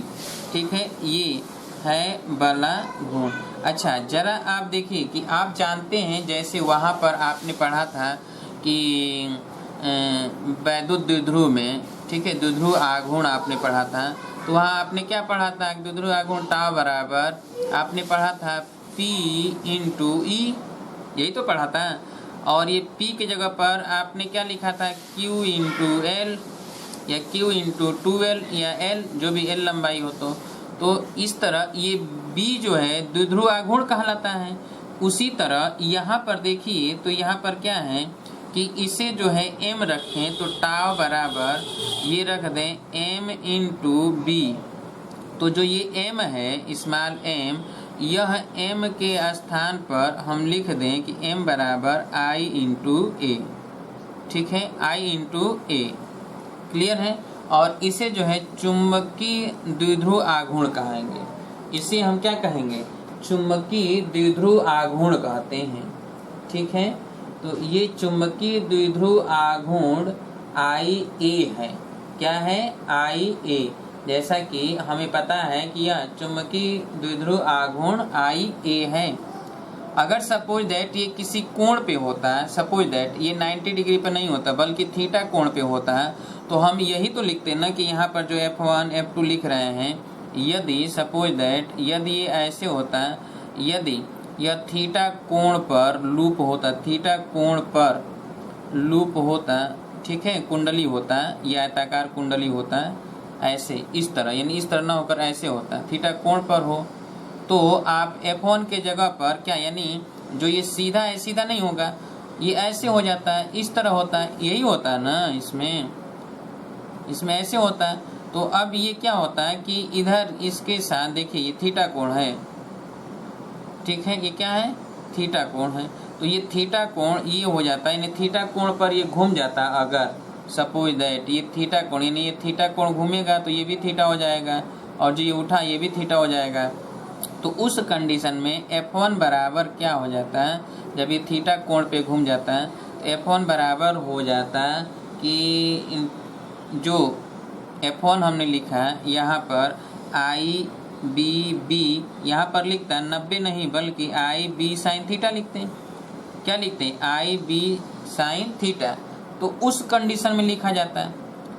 और अगर वहाँ पर द्विध्रुव आघूर्ण निकालना होता है, तो जैसे F1 इंटू ए है, a/2 लिख रहे हैं, तो उसी तरह अगर ये थीटा पर होता तो यहाँ पर भी तो लिख देते हैं, यहीं हम लिख देते हैं कि F1 इंटू साइन थीटा, चूँकि यहाँ F1 इंटू a/2 है तो यहीं पर हम साइन थीटा कर दें, या तो हम यहाँ से साइन थीटा लिख दें तो भी हम देखेंगे। डायरेक्ट अगर लिख दें यहीं पर कि टाव बराबर F1 into a/2 into sine theta, तो यहाँ पर भी तो F2 into a/2 sine theta यहाँ भी तो लिख देते। क्लियर।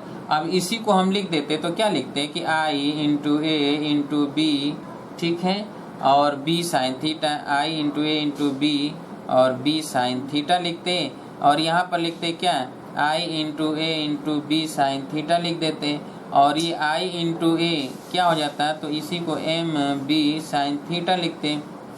ठीक है, तो आप जानते हैं कि वहाँ पर आपने पढ़ा था कि टा बराबर पी ई साइन थीटा आपने पढ़ा था, और पी था क्या, क्यू इंटू 2l। उसी तरह देखिए कि यहाँ पर एम है कि नहीं है, तो अगर आप एम है तो जैसे द्विध्रुव आघूर्ण के लिए, उसी तरह चुंबकीय आघूर्ण के लिए यहाँ पर एम बराबर आई इंटू क्या, ए लिखेंगे। जैसे यहाँ पर हमने कहा कि टा आई है तो एम के स्थान पर क्या, आई है, तो अगर उसी तरह यहाँ पर ये होता तो हम ये लिख देते हैं। क्लियर है। जैसे आप टा बराबर पी लिखते हैं तो ये है चुंबकीय द्विध्रुव आघूर्ण। क्लियर। और इसी पर अगर ये एक चक्कर है तब तो ये एक चक्कर के लिए है, दो चक्कर होता है तो 2 गुना, 3 चक्कर होता है 3 गुना, 4 चक्कर होता है 4 गुना। यदि चक्करों की संख्या, लूप के चक्करों की संख्या यदि n होता है, कैपिटल N हो, तो आप यही m बराबर लिखेंगे क्या, n इंटू आई इंटू ए लिख देते हैं। ठीक है, और टाव के स्थान पर क्या लिख देते हैं आप, n into I into A into sine theta, n into I into B और साइन थीटा, ये आप लिख देते हैं।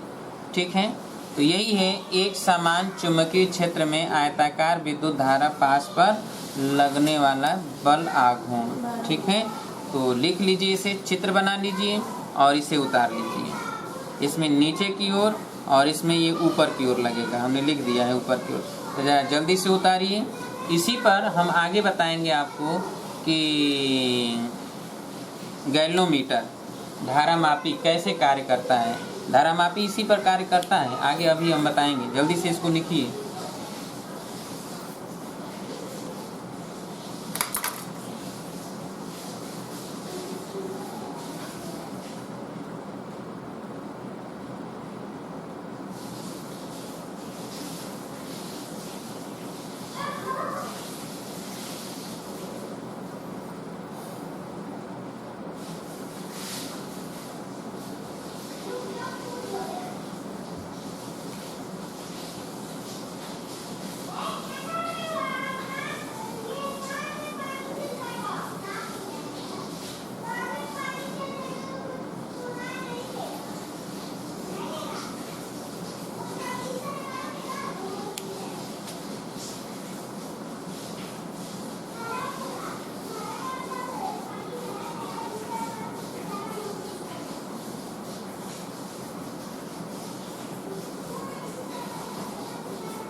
हो गया। ये m क्या है, m याद रखिएगा, चुंबकीय आघूर्ण है, लिख लीजिएगा चुंबकीय आघूर्ण। m चुंबकीय आघूर्ण है।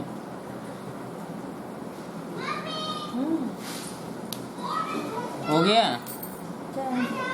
चक्रों की संख्या n हो तो चुंबकीय आघूर्ण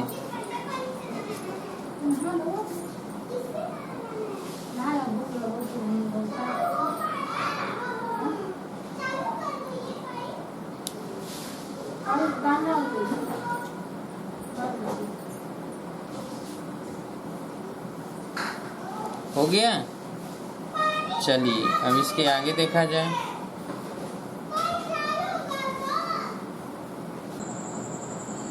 आइए देखा जाए कि वृत्ताकार विद्युत धारा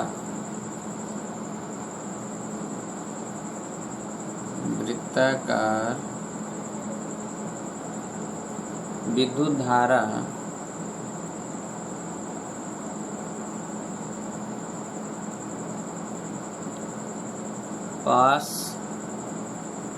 चुंबकीय क्षेत्र, पास चुंबकीय द्विध्रुव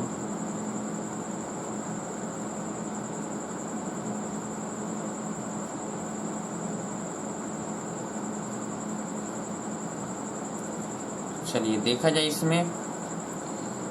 जैसा कि आप सब जानते हैं कि वृत्ताकार पथ में ये r त्रिज्या का हो और ये x दूरी पर यहाँ पर मैग्नेटिक फील्ड अगर निकालना हो तो B बराबर आप सभी जानते हैं कि mu I into R square upon होता है 2x square plus R square to the power 3/2। तो ये कैपिटल R होता है, ठीक है, ये फार्मूला होता है। क्लियर है। अब ये जो दिखाया गया है कि अक्ष के अनुदिश, यहाँ पर अक्ष के अनुदिश इधर देखिए, ये अक्ष है ये, और ये वृत्ताकार लूप है, और इस अक्ष के अनुदिश जो है यहाँ पर P बिंदु पर अक्ष पर ही जो है चुंबकीय क्षेत्र ज्ञात किया जाता है, और जो चुंबकीय क्षेत्र जो धारा है वो धारा इधर ऐसे प्रवाहित होता है। यही तो हम लोगों ने ज्ञात किया था, क्यों। अब हम देखेंगे कि सपोज दैट यदि x जो है बहुत बड़ा हो r से, x बहुत बड़ा हो r से, तो b बराबर हो जाएगा म्यू आई आर स्क्वायर, ये 2 और ये x स्क्वायर, ये r स्क्वायर अगर हट जाए तो ये x square to the power 3/2, तो 2 से 2 कट जाएगा, x क्यूब हो जाएगा। क्लियर है, बोलिए। अब यहाँ पर हम ये लिखेंगे कि देखिए ये यहाँ आई है, पाई से ऊपर नीचे गुणा कर दें, पाई से ऊपर नीचे अंश और हर में गुणा करने पर, पाई से अंश और हर में गुणा करने पर, तो b बराबर हो जाएगा म्यू आई, ये पाई आर स्क्वायर कर दें, नीचे हो जाएगा 2 पाई एक्स क्यूब, ठीक है। ये तो इसका एरिया हो जाएगा ना, ए बराबर पाई आर स्क्वायर। तो यहाँ पर म्यू और ये आई और ए अपान 2 पाई एक्स क्यूब, बी बराबर ये हम लिख सकते हैं, क्यों। अब देखिए कि अब ये म्यू और यहाँ पर m लिख दें, यहाँ 2 पाई एक्स क्यूब लिख दें, क्योंकि m बराबर आई इंटू ए, ठीक है। m का मान होता है आई इंटू ए के रूप में, तो m रख दिया हमने। अब यहाँ पर हम देखेंगे कि जैसे आप सभी द्विध्रुव के विषय में जानते हैं कि द्विध्रुव के लिए, ठीक है, वैद्युत क्षेत्र के वैद्युत द्विध्रुव के लिए आप ये जानते हैं कि P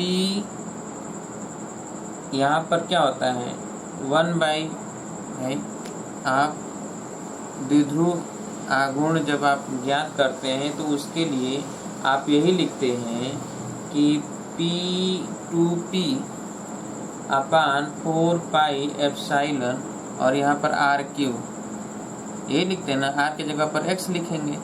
तो यहाँ पर देखिए क्या है, ये P की जगह पर क्या है, M है, P के स्थान पर क्या है, M है, और जो B है, B के स्थान पर क्या है, E है, B के स्थान पर E, क्योंकि E ज्ञात किया जाता है ना, यहाँ B है तो यहाँ पर E, ये जब द्विध्रुव के कारण अक्ष पर ज्ञात किया जाता है तो ये लिखते हैं। ठीक है, निरक्षीय रेखा पर अलग, अक्षीय रेखा पर अलग।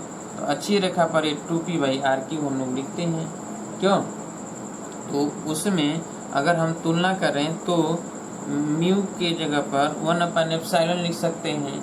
ठीक है, और यहाँ पर B के स्थान पर E लिख सकते हैं। तो इसी तरह यहाँ पर हमने देखा कि B बराबर μ0 M/2πx3।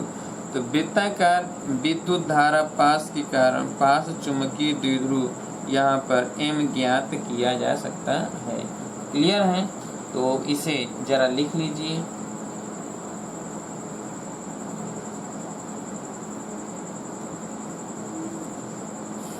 वृत्ताकार विद्युत धारा पास के कारण चुंबकीय द्विध्रुव,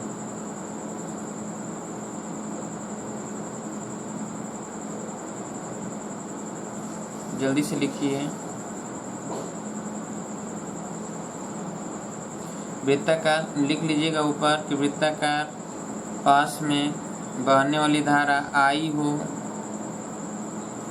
जिसके अक्ष पर केंद्र से x दूरी पर चुंबकीय क्षेत्र B हो तो ये लिखिए जल्दी से।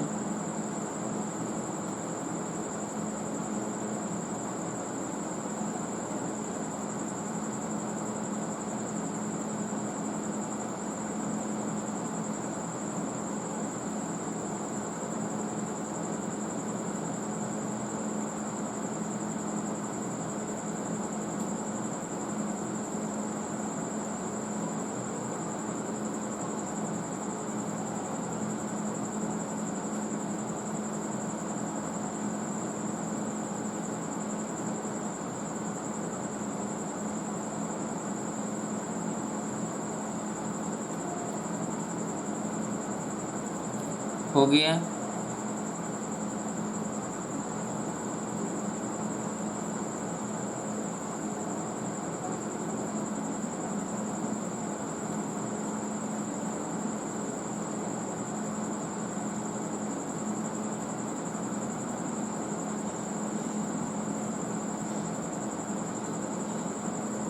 हो गया। चलिए अब भाई आगे देखा जाए।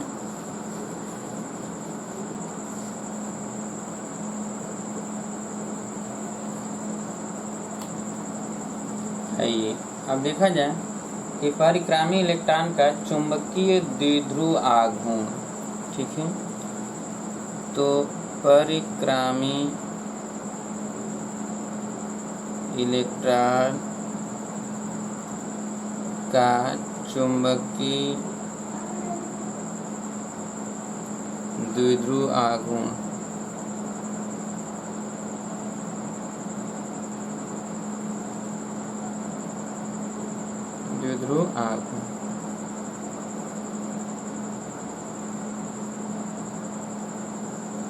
ठीक है।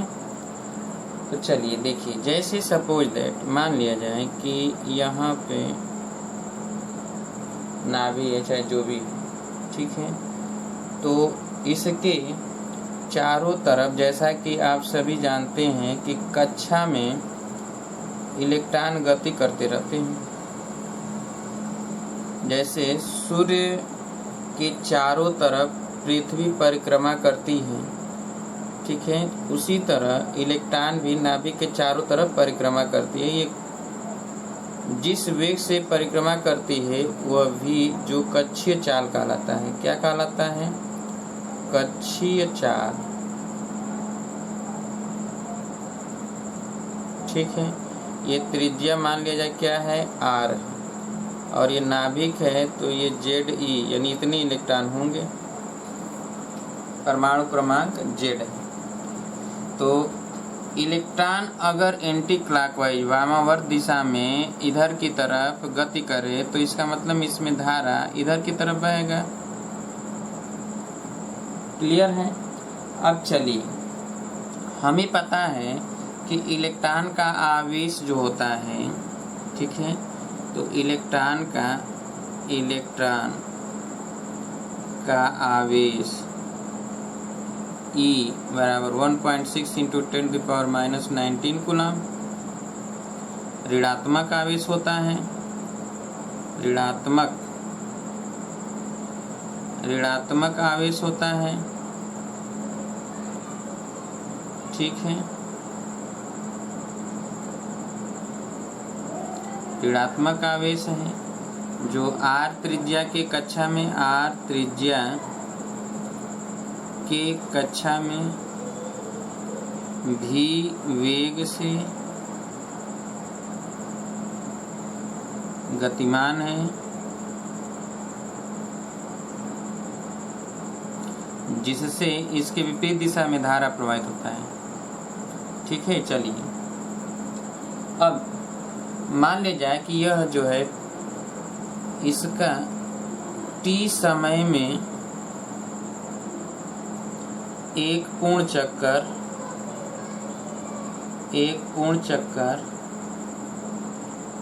करता है,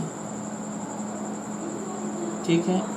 तो चलिए, इसका मतलब ये है कि आप जानते हैं कि जो आवेश है वो तो धारा अगर I है तो धारा I है तो I बराबर तो Q/T होता है।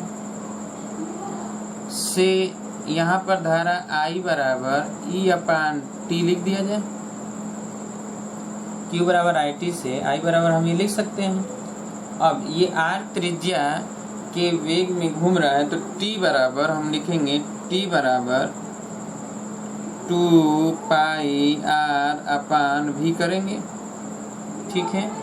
अब ये T के जगह पर ये रख दें तो I बराबर हो जाएगा, यहाँ T के स्थान पर ये रखेंगे तो E/2πr/v भी कहाँ चला जाएगा? ऊपर। तो ये I बराबर हो जाएगा E/v/2πr, ठीक है। T बराबर ये है, यह मान उपरोक्त समीकरण में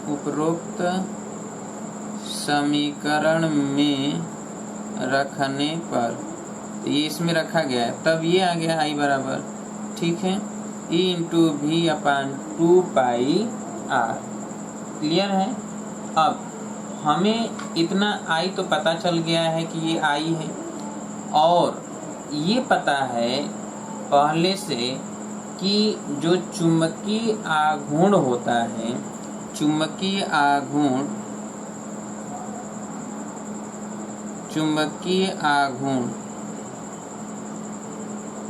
तो वो तो m होता है, परंतु m बराबर I into a,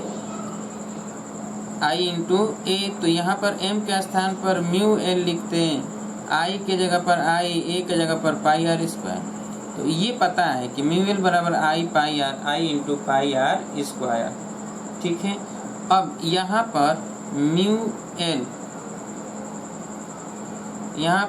μl I का मान यही रख दिया जाए तो I के स्थान पर रख दें E/v/2πr, ये रख दिया जाए, और a है क्या? πr², ठीक है। तो पाई से पाई कट जाएगा और इससे ये कट जाएगा, तो क्या आएगा?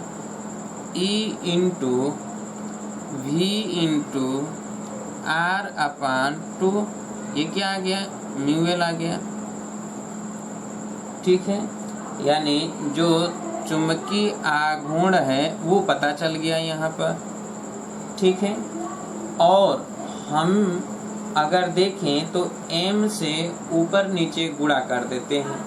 इलेक्ट्रॉन का द्रव्यमान m होता है तो me से, ठीक है, ऊपर नीचे गुणा कर दिया जाए, अंश और हर में गुणा करने पर, तो ये म्यू एल बराबर हो जाएगा ई, ठीक है, फिर M E into V into R upon 2 ME। अच्छा, ये M E V into R जो है ये कोणीय संवेग है, और इस कोणीय संवेग को L से डिनोट करें तो E अपान 2 ME, और ये L, ठीक है, ये L क्या है, कोणीय संवेग है। L जहाँ L कोणीय संवेग है, L क्या है, कोणीय संवेग है, ठीक है। अब यहाँ पर जो दिशा है, तो इलेक्ट्रॉन तो बायां चल रहा है, परंतु जो धारा है वो दक्षिणावर्त चलेगा, इसलिए यहाँ पर ये ऋणात्मक दिशा भी हम लिखेंगे, क्योंकि वो L जो है नाभिक के प्रति इलेक्ट्रॉन का कोणीय संवेग सदिश के रूप में अगर लिखें तो कोणीय संवेग उल्टा है, धारा के उल्टा है, इसलिए यहाँ पर क्या लिख देंगे, चूंकि धारा के अपोजिट हैं, ठीक है, तो हम यहाँ पर लिखेंगे कि म्यू एल बराबर माइनस ई अपान 2 ME, और यहाँ एल, ये ऋणात्मक दिशा क्यों, क्योंकि धारा के विपरीत दिशा में इलेक्ट्रॉन गति कर रहा है, ठीक है, धारा के विपरीत दिशा में इलेक्ट्रॉन गति कर रहा है।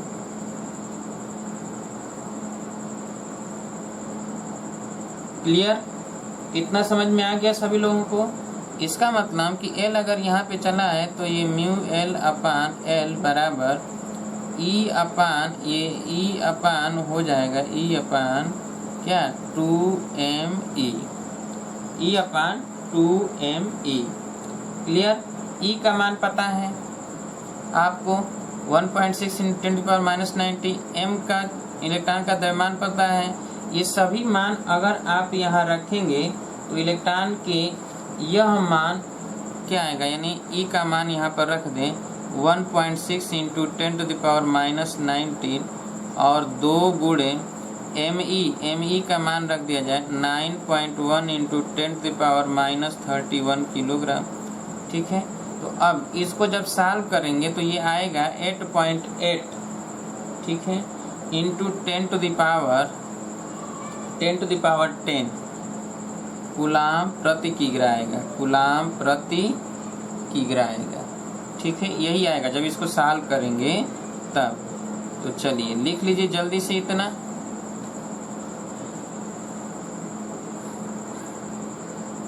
इसे लिख लीजिए जल्दी से।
जल्दी से करिए। हो गया, चलिए अब देखिए जरा यहाँ पर, वाह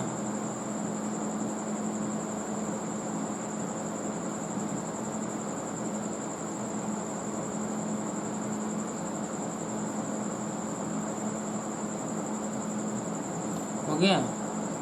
अब आइए देखा जाए, बोर मॉडल के अनुसार जो है, जो एटॉमिक स्ट्रक्चर है, ठीक है, परमाणु संरचना, तो उसमें जो अलग अलग लोगों ने मॉडल प्रस्तुत किया, उसमें बोर मॉडल के अनुसार जो कोणीय संवेग होता है, जो ये एल है, यह कोणीय संवेग एल बराबर, यानी वहाँ पर रो दिखाया जाता है या पी से दर्शाते हैं, यहाँ एल है तो एल से दर्शाया गया है, तो एल बराबर होता है एन एच अपान 2 पाई, ठीक है।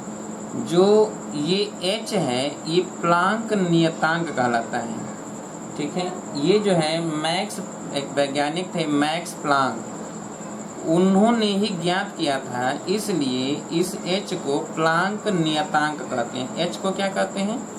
एच होता है प्लांक कांस्टेंट, प्लांक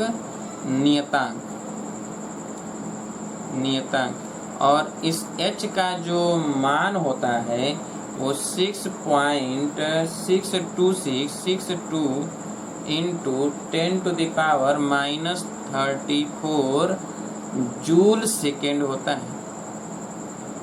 ये होता है इतना जूल सेकेंड, ठीक है, एच का मान। तो एच का मान और एन और 2 पाई, ये एन चक्करों की संख्या है। एन क्या है? चक्करों की संख्या, चक्करों की संख्या। यह एल का मान इसमें रख दिया जाए, जैसे म्यू एल, तो यह मान ठीक है, म्यू एल बराबर ई अपान 2 इंटू एल में रखने पर, तो अगर हम इसमें रख दें तो ई अपान 2 और एल के जगह पर एन इंटू एच अपान 2 पाई। अब ये हो गया n इंटू ई अपान 2, यानी 2 2 4 हो जाएगा, 4 पाई एम ई इंटू एच, यही तो हुआ। अब इसमें सभी मान रख दिए जाएं, ठीक है। अब n का मान, n के स्थान पर आप 1 2 3 4 5 ऐसे कुछ भी रख सकते हैं n, ठीक है। कक्षा की संख्या है, n क्या है?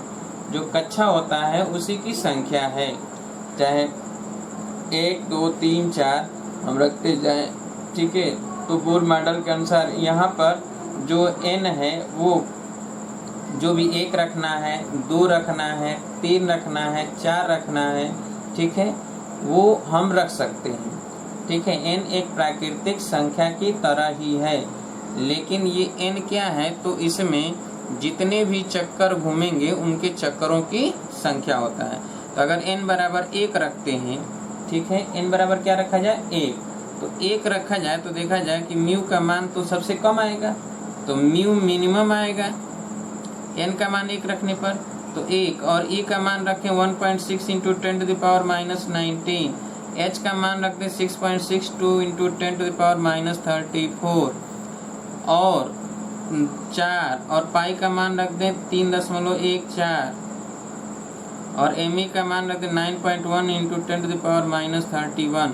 तो इसको अगर हम सॉल्व करेंगे तो ये आएगा 9.27 इंटू 10⁻⁻24 एम्पियर मीटर स्क्वायर, ठीक है।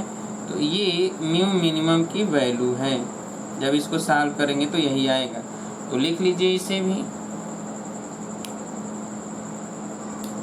जल्दी से लिख लीजिए।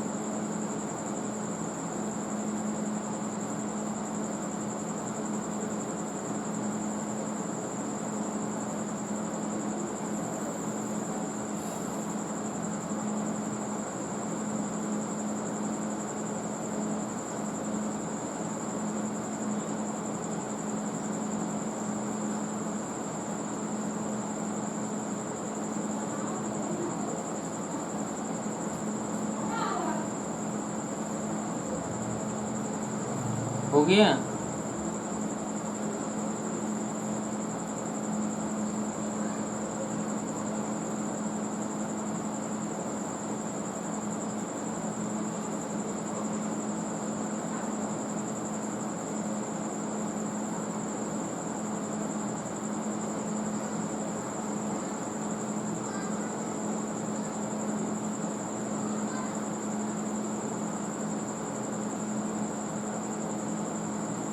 हो गया।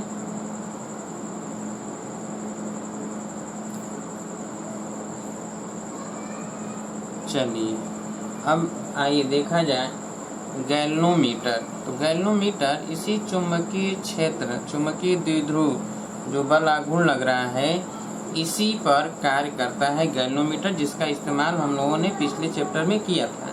धारा मापी, गैल्वेनोमीटर धारा मापी।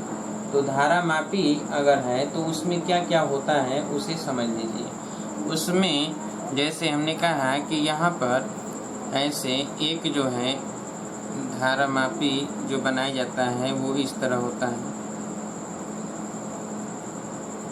ऐसे इधर N तो इधर S रख दिया जाए। अब इसमें जो है एक जो है वृत्ताकार लोहा होता है, चादर, ये चादर होता है लोहा, ये वृत्ताकार लोहा होता है, ठीक है। और इस पर जो है कॉइल, इस पर कसे जाते हैं कॉइल, तो इधर ये कॉइल कस दिए जाते हैं इस पर,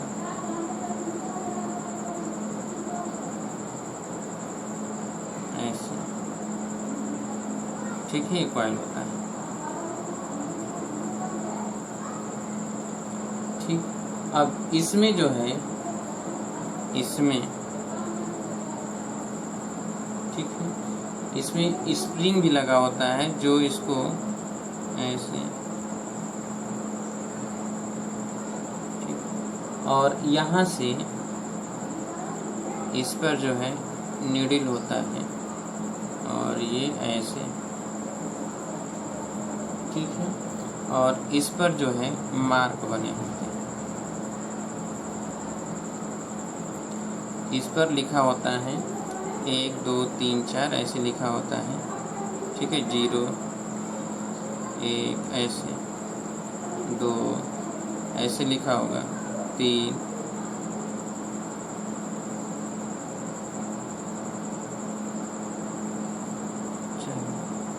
ऐसे अंक लिखा होता है यहाँ तक, ठीक है।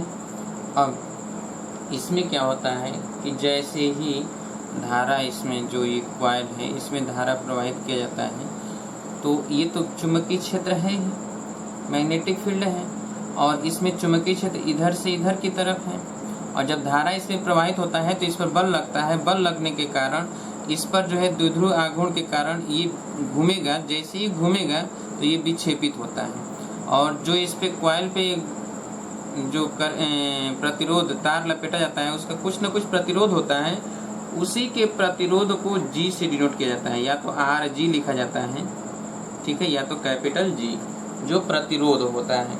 और जो ये होता है ये नर्म लोहा का बना होता है, चादर नर्म लोहा, ठीक है। और ये कुंडली है, ये क्या है, कुंडली है। और यह जो लिखा गया है ये तो पैमाना है, ये पैमाना लिखा गया है। और ये अस्थाई चुंबक है, क्या है ये, अस्थाई चुंबक, ठीक है। अब इसका कार्य सिद्धांत आप समझ लीजिए। और इसके बीच में जो इधर है, इधर चुंबकीय क्षेत्र कार्य करता है, ठीक है, इधर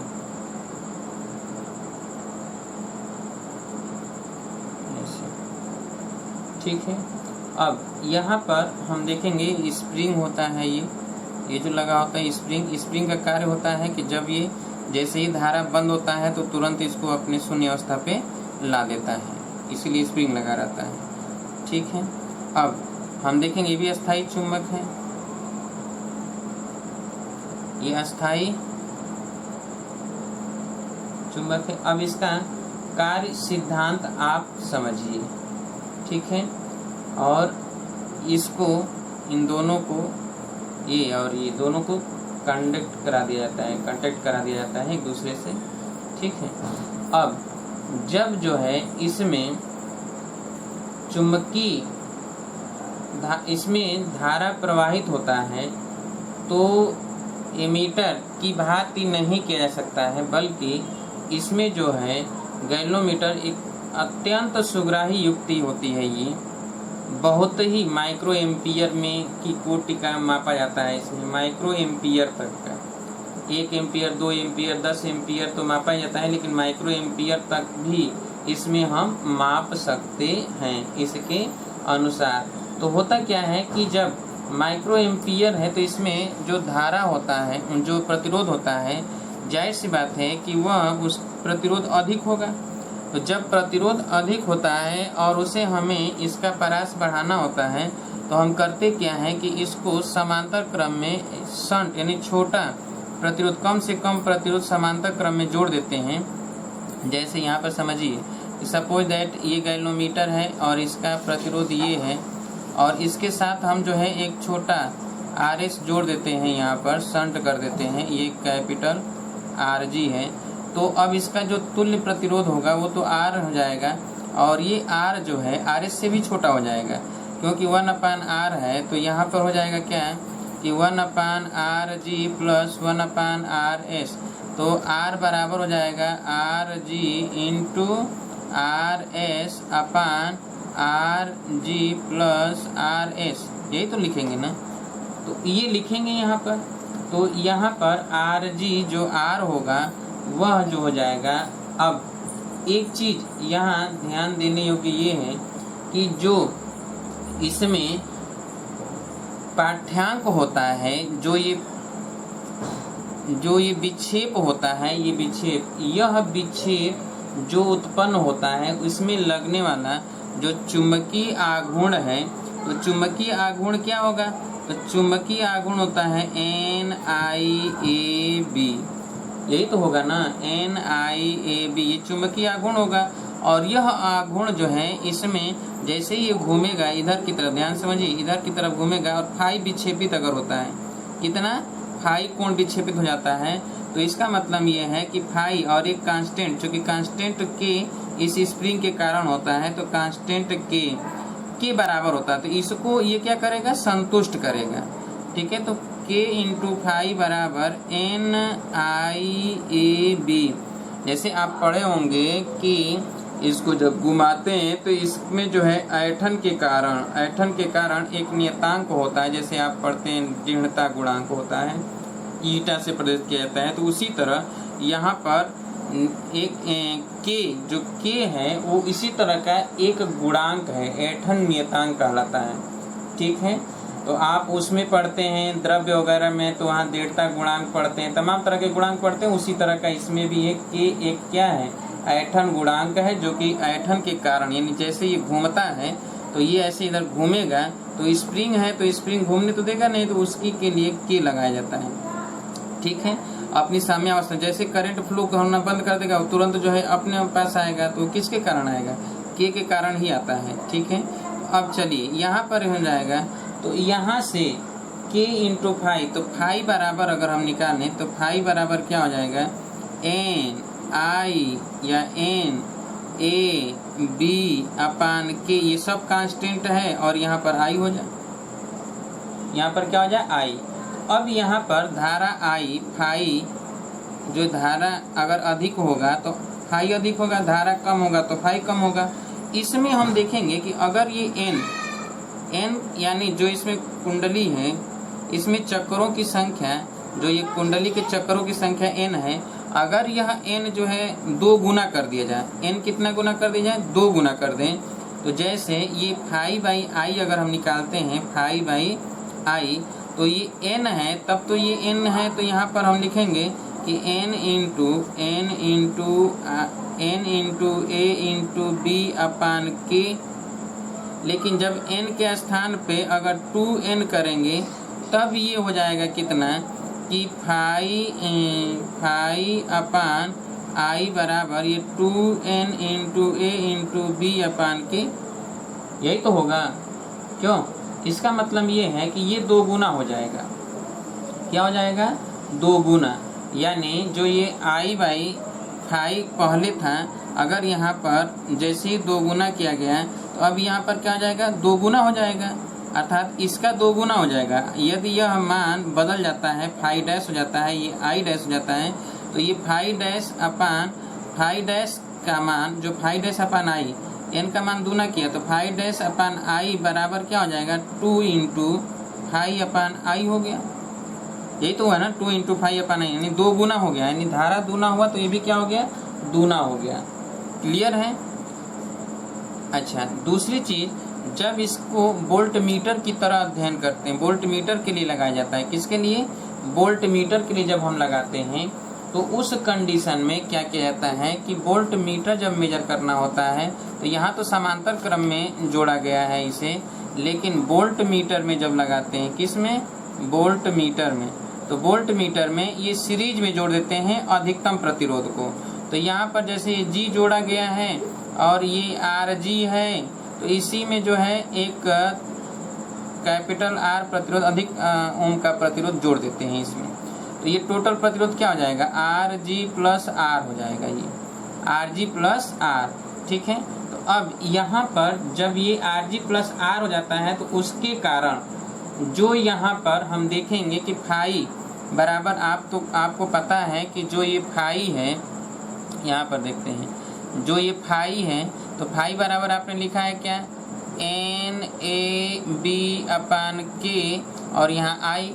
अगर हम v से दोनों तरफ भाग दे दें, v से भाग देने पर, दोनों तरफ भाग देने पर, किधर, दोनों तरफ, तो ये हो जाएगा फाई अपान भी बराबर n into A into B अपान के और i अपान भी। ठीक है।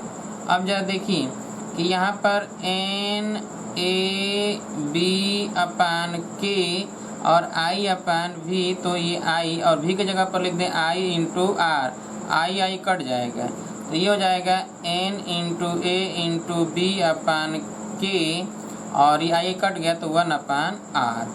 देखिए फाई अपान भी बराबर क्या हो गया कि यहाँ पर हो गया 1 अपान आर। ठीक है। फाई अपान भी बराबर एन ए बी अपान के इंटू 1 अपान आर। क्लियर है। तो अब यहाँ से फाई अपान भी है, तो यहाँ यह मान और ये मान, ठीक है, ये दोनों ही लिख लीजिए। तो जल्दी से लिख लीजिए इसे। गैल्वेनोमीटर हमने समझा दिया किस तरह का गैल्वेनोमीटर होता है, इसको आप अच्छी तरह से दिया है बुक में, बढ़िया तरह से लिखा गया है, उसे समझ लीजिएगा। जो समझने योग्य चीज़ें हैं उसे हमने बता दिया। ठीक है, कि किस तरह ये कार्य करता है। जल्दी से इसे लिख लीजिए।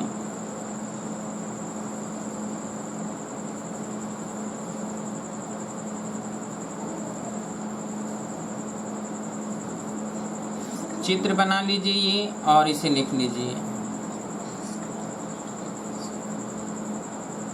हो गया। अब एक चीज याद रखिएगा, जैसे हमने यहाँ पर चक्रों की संख्या दूना किया तो फाइव डैश अपन आई 2 गुना हो गया, यानी ये 2 गुना हो गया ना।